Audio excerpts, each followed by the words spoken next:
Better in Bucharest, it's a podcast about life experiences, leadership lessons, faith, and hope. This podcast will show you that you don't have to compromise your values to achieve happiness. Today's podcast is with a friend of mine. His name is Gunnigle. I met Scott in 2017 in Kansas City. He's a medical device senior leader. He held a lot of position with a lot of startups and Fortune 50 companies. Scott and his wife Elizabeth have 4 children, and Scott is a very good leader, a very good friend, and also he strives in developing high performance sales organizations. So I invited Scott today on the podcast to speak about networking. What is networking and why it's important to develop your network. So Scott, welcome. It's an honor to have you today with us. Well, thanks, Yanuts. And I miss Bucharest, and I miss the people of Bucharest, and I miss your city. So I'm honored to be on it. So Scott, we started like every episode with a personal question. And the question is, what was it like around your dinner family table when you were a kid? My father, I kind of grew up in the post-industrial era in the United States, where a lot of the moms and dads, so there were mostly moms and dads, there wasn't very much divorce when I was growing up. They moved away from the country to the city and took jobs in this new world of insurance and plastics and a new economy. And so my dad was traveled a lot.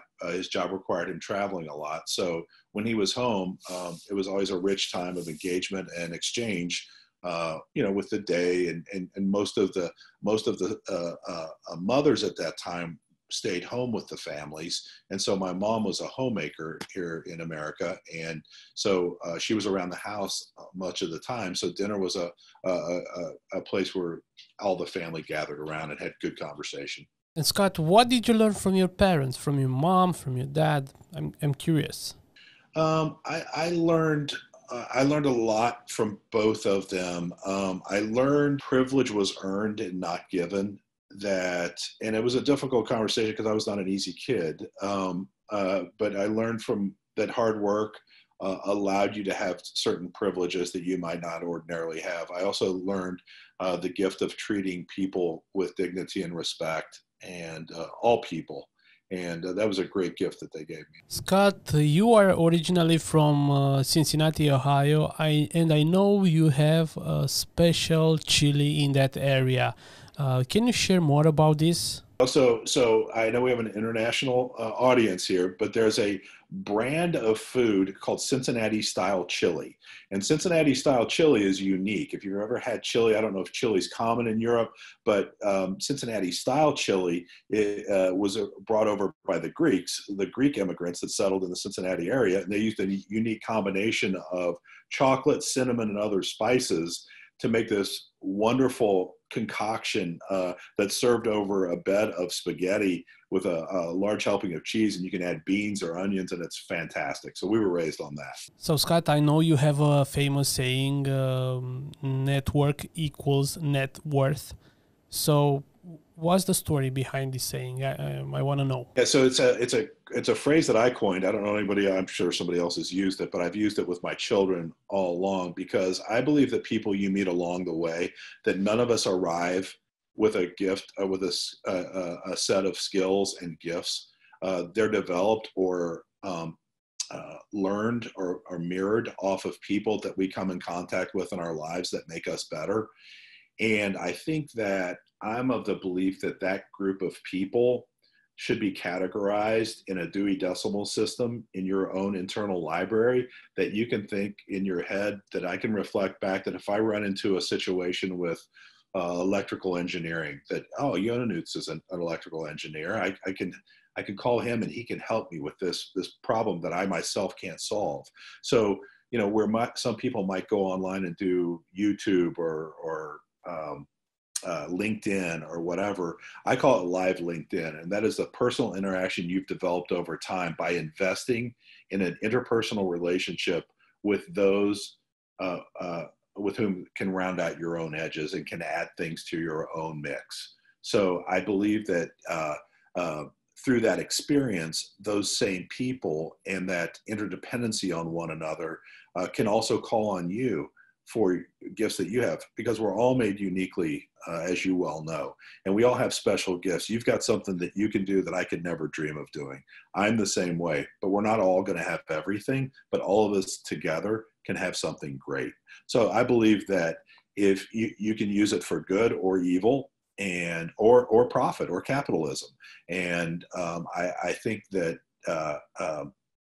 by having those rich relationships that you invest in over time and touch people. We laugh over in the States because we have all these commercials on TV now that, reach out and talk to somebody that you haven't talked to in a while. Well, why should you be reminded of that? These people help make you what you are, positively and negatively. And, we're called as Christians to mend bridges with those that we have had beefs with over time. Mend those bridges too, because those people have the same X factor and special sauce that can help assist you in becoming a better person or achieving personal goals of whatever it is, whether it be financial or physical or mental or familial. So that's what I mean when your question was, what do I mean by network equals net worth? It means have a broad array of people in your life that bring a lot of different perspective and help you critically think and develop skills that you don't currently possess. Scott, I love what you're saying, and I love how do you look at networking. But what's the story behind this? When did you start to think like this? That's a great question. I don't know if I learned it, I saw it, or I was gifted with it, or a combination of the above. But I've always thoroughly enjoyed people. I really enjoy people.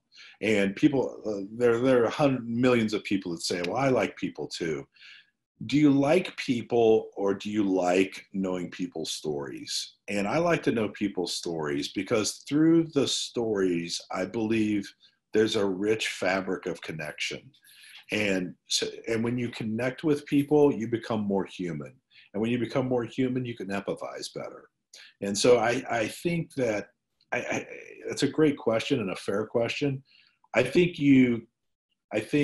we have a proclivity to develop those skills once they've been identified in us. But I think that you can also be born with them, and it's just a gift that you have. And I think that's I think that's one of the spiritual gifts that I've been given. I mean, I enjoy connecting with people. Scott, I asked people around you, and they said that Scott never met a stranger. Is it true? To think not. I'd like to think that, and I think that's why I enjoy working with the marginalized, because I'm a big believer in but for the grace of God. And I think we should all operate with humility and humbleness and understand the gifts we've been given. The fact that we can talk today thousands of miles away on a computer in a warm, dry apartment or home, or you probably had lunch today. You probably got a nice bed to sleep in tonight. You've got a family that loves you. Not everybody has that. And that does, and I want to give those people dignity and empowerment and hope, because that is the greatest gift that we can give as human beings, I believe, is the hope.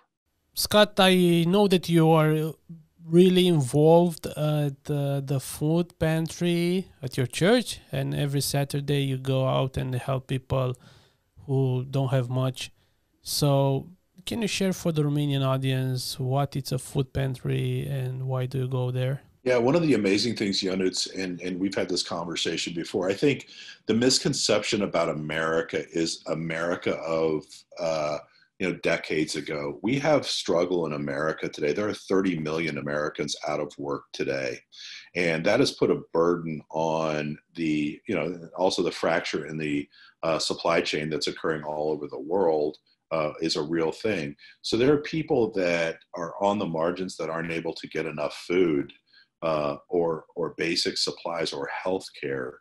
And where the Western church has stepped in, and very well, and our church in particular, is addressing those needs and organizing by which those that have the means to do so and the wealth to do so are serving those that are marginalized. And so, everybody thinks it's just poor, dirty people that live under a bridge, when the reality is we have a lot of immigrant families from Latin America that are here working hourly jobs. We have a lot of single parents that are struggling. We have teachers that if their transmission goes out of their car, that they just don't have the margin, and companies are scaling back. So we don't know from an economic standpoint where this will all end, but we know that the need has grown excessively, and and the government can't step in and take care of all these programs. And as you'll recall, the early church was the one that stepped in the gap on these things, and we're just trying to mimic that and be a beacon of hope and love for our community, because we get a lot of different people. We get Muslims, we get a lot of people that aren't like us, Hindus. We get different types of people at our food pantry, and we get people with alternative lifestyles and things that traditionally you would think that the church might have a problem with, and our only edict is just love the people. Hearing you right now about the community from Leawood in Kansas City, I just remember the community from the early church when it was such a difficult time. The widows were abandoned. Nobody was helping them. The children were abandoned, and the church was taking care of them. It was they were very, very generous, and I wish I could see this more in our days. May I add into that? So my encouragement to your listeners, and that's a key point. And generosity, we think of automatically as money, but generosity in spirit, in touch, in smile, and engagement is as important to the marginalized as money. Money's key. Generosity in money is important, but generosity of everything else I just mentioned is as important. Scott, let's go back to the main topic of networking. And I know you like to connect with people. I know you love to speak with people that you don't know.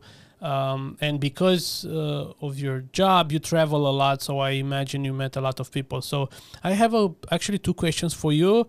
Tell me about some times where you have had a brush with a celebrity.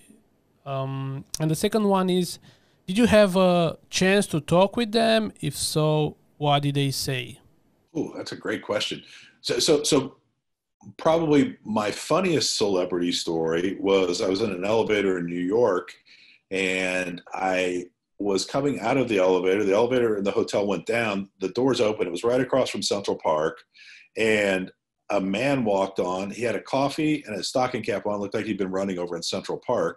And I stared at him, and he stared at me, and we kind of nodded at each other. He got into the elevator. I walked out of the elevator. I looked back at him. He smiled again and kind of nodded again.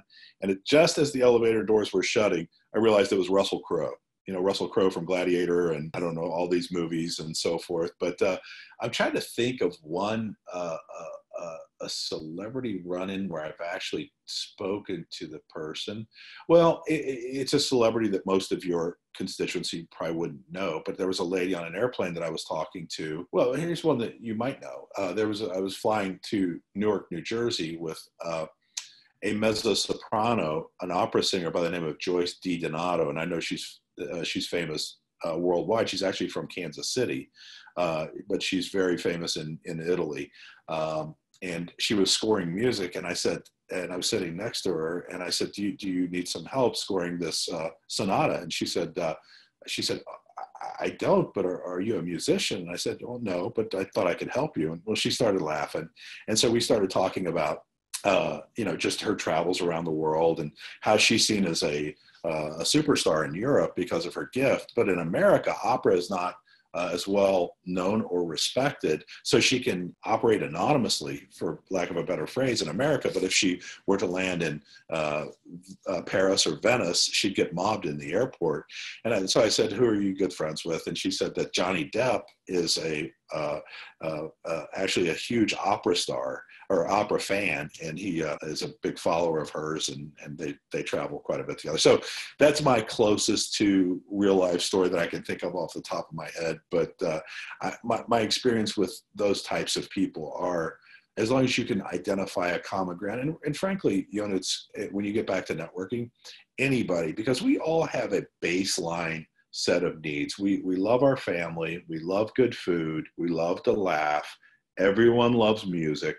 So if you can find a common denominator, our children, our dogs, if you find a common denominator with these people, it takes the air of aristocracy away and kind of gets you on common ground. So when you meet someone new, you find that common ground and you build on that. I've shared this story with you. I was at the National Prayer Breakfast with a mutual friend of ours in DC. This was years ago.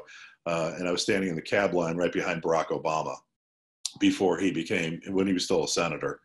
And Kyle came out, our mutual friend, and was like, you know who you were standing behind? I said, well, I recognized him, but I didn't know who he was. But he turned out to be fairly famous. And I knew he was from Illinois, so I was just talking to him about his home state. So if I understood correctly, you were waiting in line for a cab, and in front of you was Barack Obama, and you spoke with him. So tell us the process. What did you do? How did you approach this conversation with someone who is famous? Well, I knew he was from Illinois, so I said, how are things back in Chicago? And just chatted up about, because I was born in Illinois, and we talked about that. And he was very gracious and very kind. At that point, he was, like I said, he was a senator, so he didn't have Secret Service with him, and he was just like me. He was standing in line to catch a taxi. Let's go back to the subject again, to the main subject of the talk. And if I understood correctly, you said that through networking, you connect with people in need. You want to hear the story. You want to put a smile on their face and giving back their dignity. But also you said that through networking, you can meet new people that can help you in your career. Can you speak more about this? Yeah, it's a great question. So I think there's a very key delineation, and for your listeners, between networking and manipulation. And manipulation is the implicit tactic of using somebody to get what you want. Networking is being kind and respectful to everyone, where they help you get where you want. They want to help you get where you want.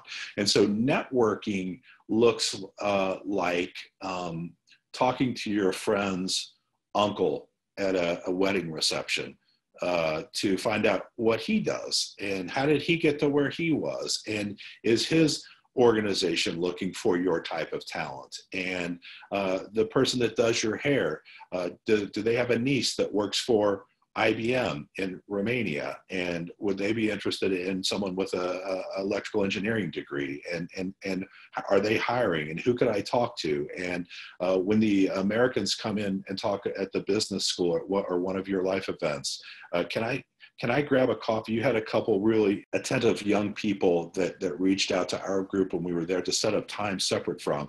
And that's why we're there. And I would encourage your team, when the teams from America come in, they're mostly broad business people with varied backgrounds. And even if it's not your area, if it's an insurance person, but you want to become a dentist, get to know that person, because most people our age at 40 and above have a broad amount of experience and have met a lot of people and know people that can put you in touch. And does it work 100% of the time for your benefit? No. But you know what it does? It helps you sharpen your skills to talk to the next person that will be influential in your career pathway, business and or life. The worst thing that can happen is you enrich your own life and learn something new about the world. And that's my encouragement. That's the real excitement around networking, is it takes the mundane and brings something dynamic and bright into it. Doing it by those rich life experiences, you're weaving together a fabric and a tapestry that will allow you to, in the best case scenario, be able to improve your career. In the worst case scenario, improve you as a human being. So Scott, let's go back to the subject again, to the main subject of the talk. And if I understood correctly, you said that through networking, you connect with people in need. You want to hear the story. You want to put a smile on their face and giving back their dignity. But also you said that through networking, you can meet new people that can help you in your career. Can you speak more about this? Yeah, I think that's a good question. I think there are a couple things. One is be assertive, and it's difficult. It's hard to meet new people. It's hard to meet older people. It's hard to put yourself out there at the risk of being dismissed or being rejected. Rejection is the worst thing or one of the worst things that we all know that have taken psychology before.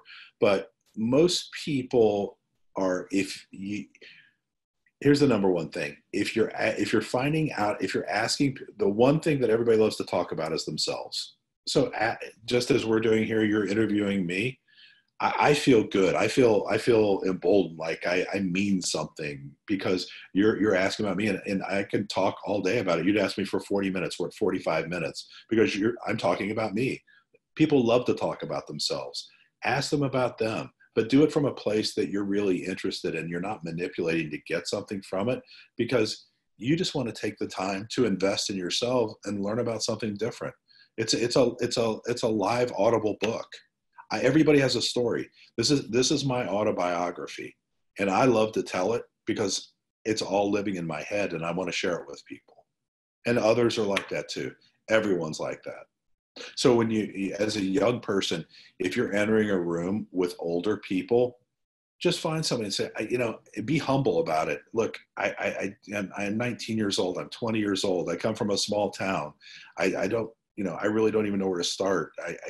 But I aspire to get somewhere in my career. I'm studying philosophy at the university, and I want to do blank with it. I want to get to grad school, but I don't know how to do that. Have you done that? Do you have an advanced degree? What would you do? Tell me about your family. Are your kids studying at university? What are they studying? How did they determine it? What are they doing?